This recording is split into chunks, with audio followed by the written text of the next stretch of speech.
70 ವರ್ಷ 80 ವರ್ಷವರೆಗೆ ಒಳ್ಳೆ ರೀತಿ ಲೈಂಗಿಕ ಕ್ರಿಯೆ ಮಾಡೋದು, 70 ವರ್ಷ 80 ವರ್ಷ ಒಳ್ಳೆ ರೀತಿ ನಿಮ್ ಬೋನ್ ಹೆಲ್ತ್ ನ ಕಾಪಾಡಕ್ಕೆ, ನಿಮ್ ಕ್ವಾಲಿಟಿ ಆಫ್ ಲೈಫ್ ನ ಇಂಪ್ರೂವ್ ಮಾಡಕ್ಕೆ ಬಿಳಿ ಎಳ್ಳು ಏನಿದೆಯಲ್ಲ ಒಂದು ಒಳ್ಳೆ ವೃಕ್ಷ ಪ್ರಾಪರ್ಟಿ. ಸೆಕ್ಸ್ ಮಾಡ್ಬೇಕಂತ ಇಚ್ಛೆ, ಟೆಸ್ಟೋಸ್ಟಿರಾನ್ ಉತ್ಪತ್ತಿ, ಉದ್ರೇಕ ಮತ್ತು ಟೈಮಿಂಗ್, ಈ ಮೂರಕ್ಕೆ ತುಂಬಾ ಒಳ್ಳೇದು ಬಿಳಿ ಎಳ್ಳು.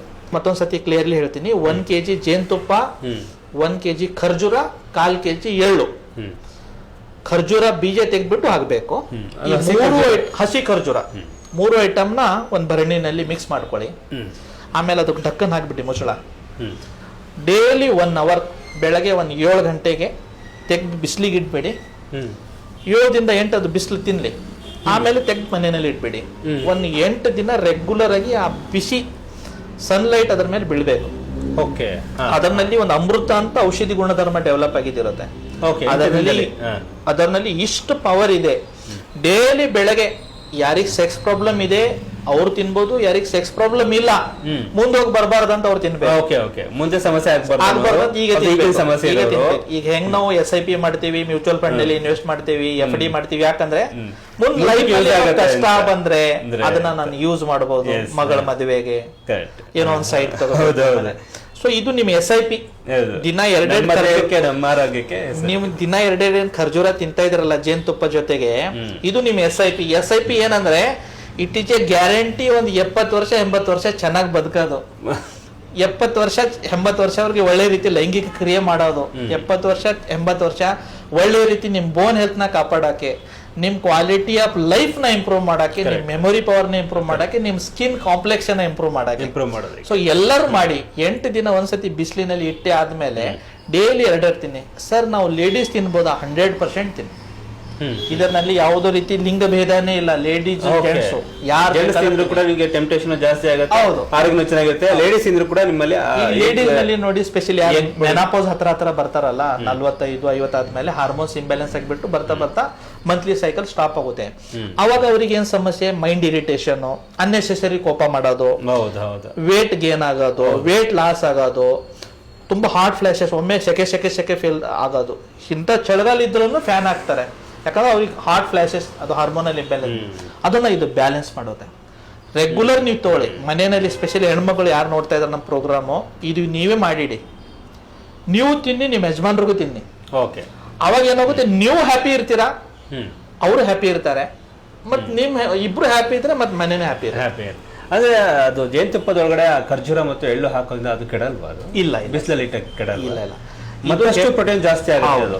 ಹೇಳ್ಬೇಕಂದ್ರೆ ಜೇನುತುಪ್ಪ ಏನಿದೆಯಲ್ಲ, ಇದು ಆಯುರ್ವೇದನಲ್ಲಿ ಇಷ್ಟು ಒಳ್ಳೆ ಇದ್ರ ಬಗ್ಗೆ ಹೇಳಿದ ವರ್ಣನೆ ಮಾಡಿದಾರಂದ್ರೆ, ಬಾಡಿದ ಎಲ್ಲಕ್ಕಿಂತ ಚಿಕ್ಕ ಚೈನಲ್ ಒಳಗಡೆ ನಾನು ಯಾವ್ದೋ ಮೆಡಿಸಿನ್ ತಲುಪಿಸ್ಬೇಕಂದ್ರೆ ಅದಕ್ಕೆ ನಾನು ಏನ್ ಮಾಡ್ಬೇಕಂದ್ರೆ ಜೇನುತುಪ್ಪನ ಆಸ್ ಏನಿದೆ ಒಂದು ಮೋಟಾರ್ ಅಲ್ಲಿ ವೆಹಿಕಲ್ ತರ ಯೂಸ್ ಮಾಡಬೇಕು. ಯಾಕಂದ್ರೆ ಜೇನುತುಪ್ಪ ಸೂಕ್ಷ್ಮ ನರ ಒಳಗಡೆ ಎಂಟ್ರಿ ಮಾಡುತ್ತೆ. ಸೊ ಸಣ್ಣ ನರಗಳಿಗೆ, ಸಣ್ಣ ಕ್ಯಾಪಿಲರಿಗಳಿಗೆ ಜೇನುತುಪ್ಪ ಏನು ಕೆಲಸ ಏನು ಕೂಡ ಅದು ಔಷಧಿನ ಕ್ಯಾರಿ ಮಾಡೋದು.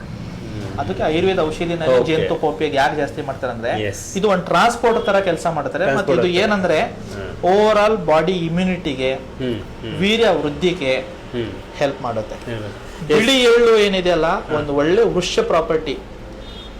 ಸೆಕ್ಸ್ ಮಾಡ್ಬೇಕಂತ ಇಚ್ಛೆ, ಟೆಸ್ಟೋಸ್ಟಿರಾನ್ ಉತ್ಪತ್ತಿ, ಉದ್ರೇಕ ಮತ್ತು ಟೈಮಿಂಗ್, ಈ ಮೂರಕ್ಕೆ ತುಂಬಾ ಒಳ್ಳೇದು ಬಿಳಿ ಎಳ್ಳು. ಮುಂಚೆ ನೋಡಿ ಕಂಟಿನ್ಯೂಸ್ ಸ್ವಲ್ಪ ಊಟ ಆದ್ಮೇಲೆ ಸ್ವಲ್ಪ ಮಧ್ಯಾಹ್ನ ಸ್ವಲ್ಪ ಜನ ಬಿಳಿ ಎಳ್ಳು ತಿಂತಿದ್ರು, ಸುಮ್ನೆ ತಿಂತಿದ್ರು. ನನಗೆ ಆಶ್ಚರ್ಯ ಯಾಕೆ ತಿಂತಾರಪ್ಪ ಅಂತ. ಇವಾಗ ಡಾಕ್ಟರ್ ಆಗಿ ಇಷ್ಟೆಲ್ಲ ಓದಾದ್ಮೇಲೆ, ಮುಂಚೆ ನೋಡಿ ಸಂಕ್ರಾಂತಿ ಟೈಮ್ನಲ್ಲಿ, ಸಂಕ್ರಾಂತಿ ಜನವರಿ 14-15 ಚಳಿಗಾಲ, ಬೆಲ್ಲ ಎಳ್ಳು ಯಾಕೆ? ಇವಾಗ ಡೈಜೆಷನ್ ಚೆನ್ನಾಗಿದೆ. ಹಬ್ಬ ಮುಖಾಂತರ ಅವ್ರು ಒಂದೇ ದಿನ ಹೇಳಿದ್ರು ನಾವು ಈ ಕಂಪ್ಲೀಟ್ ಚಳಿಗಾಲನಲ್ಲಿ ಅದನ್ನ ಯೂಸ್ ಮಾಡ್ಬೇಕು. ಅವಾಗ ಒಬ್ಬರೊಬ್ರು ತುಂಬಾ ಶ್ರೀಮಂತ ಇರ್ತಿರ್ಲಿಲ್ಲ, ಬಡ, ನಮ್ ದೇಶ ಅಂದ್ರೆ ಬಡ ಕುಟುಂಬ ದೇಶ. ಇವಾಗ ಎಲ್ಲ ಶ್ರೀಮಂತ ಆಗ್ತಿದ್ದಾರೆ. ಅವಾಗ ಇವ್ರಿಗೆ ದಿನ ಹಬ್ಬ ಮಾಡಕ್ ಆಗಲ್ಲ, ಅಟ್ಲೀಸ್ಟ್ ತಿಂಗಳಿಗೆ ಒಂದ್ಸತಿ ಏನೋ ಒಳ್ಳೆ ಮನೆಯಲ್ಲಿ ಮಾಡಿ ತಿನ್ಲಿ, ಇವನು ಎಲ್ಲ ಸೇರ್ಕೊಳ್ಳಿ, ಒಂದ್ ಒಳ್ಳೊಳ್ಳೆ ಅಡಿಗೆ ಮಾಡಿ ಸಂಪ್ರದಾಯ ಶುರು. ಯಾಕಂದ್ರೆ ಅವಾಗ ಆ ಸಂಪ್ರದಾಯ ಪಾಪ ತುಂಬಾ ಬಡ ಲೇಬರ್ ಜನ ಒಂದು ಕರೆಕ್ಟ್. ಅವಾಗ ಅಟ್ಲೀಸ್ಟ್ ಒಂದ್ ದಿನಾರ ತಿನ್ಲಿ ಅಂತ. ಅದರ ಅರ್ಥ ಬರೀ ಸಂಕ್ರಾಂತಿಗೆ ಮಾತ್ರ ತಿನ್ನೋದಿಲ್ಲ, ಈ ಪೂರ್ತಿ ಚಳಿಗಾಲನಲ್ಲಿ ತಿನ್ನಿ, ಒಳ್ಳೇದು. ಅವಾಗ ನಿಮ್ಮ ಆರೋಗ್ಯ ನೋಡಿ. ಸರ್ ನಾನು ಮತ್ತೊಂದು ಇಷ್ಟ ಹೇಳಕ್ ಪಡ್ತೀನಿ, ಏನಂದ್ರೆ ಇವತ್ ನಾಳೆ ಯಂಗ್ ಜನರೇಷನ್ ನಾನೇ ನೋಡ್ತಾ ಇದ್ದೀನಿ ಅಂದ್ರೆ, ಈ ಹೊರಗಡೆ ತಿನ್ನೋದು specially packet food, process food. ಇವತ್ತು ನಾಳೆ ನಾನು ಮೊನ್ನೆ ಯಾವುದೋ ಒಂದು ವಿಡಿಯೋ ನೋಡ್ತಾ ಇದ್ದೆ, ಯಾವುದೋ ಒಂದು ಫೇಮಸ್ ಯೂಟ್ಯೂಬರು ಟ್ರಾವೆಲಿಂಗ್ನಲ್ಲಿ ಅದು ಒಂದು ಬ್ಯಾಗ್ ಇದೆ, ಬಿರಿಯಾನಿ ಬ್ಯಾಗ್ ಅಂತೆ, ಎಲ್ಲನೇ ಅದು ಐಟಮ್ ಮಿಕ್ಸ್ ಆಗಿದ್ದಿದೆ. ಅದರಲ್ಲಿ ಬಿಸಿ ನೀರು ಮಾಡ್ಬೇಕಂತೆ, ಅದು ಪ್ಯಾಕೆಟ್ ಅದರಲ್ಲಿ ಹಾಕ್ಬೇಕಂತೆ. ಒಂದು 5 ನಿಮಿಷ ಆದ್ಮೇಲೆ ಅದು ಪ್ಯಾಕೆಟ್ ಓಪನ್ ಮಾಡೋದು, ಅದು ಬಿರಿಯಾನಿ ರೆಡಿ. ಪ್ಯಾಕೆಟ್ ಸಮೇತಾನೆ ಆ ಪ್ಯಾಕೆಟ್ ಹಿಂಗ್ ಉಲ್ಟಾ ಮಾಡ್ಬಿಟ್ರೆ ಅದು ಬಿರಿಯಾನಿ ಒಂದು ಪ್ಲೇಟ್ ನಲ್ಲಿ ತೊಗೊಂಡ್ಬಿಟ್ಟು ತಿಂತಾ ಇದ್ದಾನೆ. ಬಟ್ ಆ ಬಿಸಿಲಿಂದು ಆ ಪ್ಲಾಸ್ಟಿಕ್ ಜೊತೆಗೆ ಆ ಹೀಟ್ದು ಏನಿದೆ ಕಾಂಟ್ಯಾಕ್ಟ್ ಬಿಟ್ಟು ಎಷ್ಟೋ ಕೆಮಿಕಲ್ಸ್ ಅನ್ನನಲ್ಲಿ ಹೋಗಿರ್ಬೋದು. ಹಿಂಗಾಗ್ಬಿಟ್ಟು ಎಲ್ಲಾ ಸಮಸ್ಯೆಗಳಾಗ್ತಾ ಇದೆ. ಕ್ಯಾನ್ಸರ್ ಯಾಕೆ ಜಾಸ್ತಿ ಆಗ್ತಾ ಇದೆ ಯಂಗರ್ ಜನರೇಷನ್ ಅಲ್ಲಿ? ಇದಕ್ಕೇನೆ ಸ್ವಲ್ಪ ಪ್ಯಾಕ್ಡ್ ಫುಡ್ ತಿನ್ಬಿಟ್ಟು ಅದು ಮತ್ತೆ ನೀವು ಹೇಳಿದಂಗೆ ಪ್ಯಾಕ್ ಆಗ್ತಾ ಇದಾರೆ. ಯಂಗ್ ಜನರೇಷನ್ ಅಲ್ಲಿ ಹಾರ್ಟ್ ಅಟ್ಯಾಕ್ ಜಾಸ್ತಿ ಆಗ್ತಾ ಇದೆ. ಸೊ ಅದಕ್ಕೆ ಹೊರಗಡೆ ತಿನ್ನೋದು ಕಡಿಮೆ ಮಾಡಿ ಮನೆಯಲ್ಲಿ ತಿನ್ನಿ, ಆದಷ್ಟು ಹೆಲ್ದಿ ಫುಡ್ ತಿನ್ನಿ. Yes sir. Doctor Narayan T Mudgal ಅವರು ಹೇಳ್ತಿರೋದಂದ್ರೆ, ಇದನ್ನ ನಮಗೆ ಒಬ್ರು ಲೇಡೀಸ್ ಕೂಡ ಮಾತಾಡ್ತಾರೆ. ಸರ್, ನನ್ನ ಗಂಡನೂ ಕೂಡ ಆಟೋ ಡ್ರೈವರು ಓಡಿಸ್ತಾ ಇರ್ತಾನೆ, ಅದು ಈಗ ಬೇಜಾರಾಗಿದ್ದಾನೆ ಯಾಕೆಂದ್ರೆ ಅವ್ನ ಸೆಕ್ಸ್ ಮಾಡಕ್ ಆಗ್ತಿಲ್ಲ ಅಂತ. ಅದಕ್ಕೊಂದು ಒಳ್ಳೆ ಆಯುರ್ವೇದಿಕ್ ಯಾವ್ದು ಔಷಧಿ ಹೇಳ್ಕೊಡಿ ಅಂತ ಹೇಳಿದ್ರು. ಈಗ ಏನು ನಾರಾಯಣ್ ಮುದ್ಗಲ್ ಅವರು ಹೇಳಿದ್ರು, ಔಷಧಿನ ದಯವಿಟ್ಟು ನೀವು ಬಳಸ್ಕೊಳ್ಳಿ ಅಮ್ಮ, ಯಾಕೆಂದ್ರೆ ನೀವು ಪದೇ ನನಗೆ ಮೆಸೇಜ್ ಕೂಡ ಮಾಡ್ತಾ ಇದ್ರಿ, ಮತ್ತೆ ನೀವೇ ನಂಗೆ ಫೋನ್ ಕೂಡ ಮಾಡ್ತಾ ಇದ್ರಿ. ಹಸ್ಬೆಂಡ್ ಮಾತಾಡೋಕ್ಕೆ ಸಿಕ್ಕಾಪಟ್ಟೆ ನಾಚ್ಕೊಳ್ತಾ ಇದ್ರದ್ದು, ಅವ್ರಿಗೆ ಗೊತ್ತಾಗತ್ತೆ ಯಾರು ಅಂತ.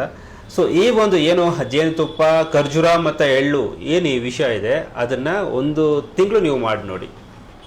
1 ತಿಂಗಳಿಂದ 3 ತಿಂಗಳವರೆಗೂ ಮಾಡಿ ನೋಡಿ. ಹಾಗೆ ನಿಮ್ಮ ಗಂಡನ ಕೆಪಾಸಿಟಿ ಅದು ನಿಮ್ಗೆ ಏನು ಅಂತ ಗೊತ್ತಾಗುತ್ತೆ ಅಂತ ಹೇಳ್ತಾ ಇದ್ರಿ. ಯಾಕೆ ನನ್ನ ಕಾರ್ಯಕ್ರಮ ಬರುತ್ತೆ ಅಂತ ನೀವು ಕಾಯ್ತಾ ಇದ್ರಂತೆ. ಸೊ ಹಾಗೆ ನೀವು ಫೋನ್ ಮಾಡಿ ಮಾತಾಡ್ತಾ ಇದ್ರಿ, ಮೆಸೇಜ್ ಕೂಡ ಆಗ್ತಾ ಇದೆ. ಅದಕ್ಕೋಸ್ಕರ ಈ ಇವತ್ತಿನ ಎಪಿಸೋಡ್ ನಿಮ್ಗಳಿಗೋಸ್ಕರ. ಇದು ರೈಟ್ ನ್ಯೂಸ್.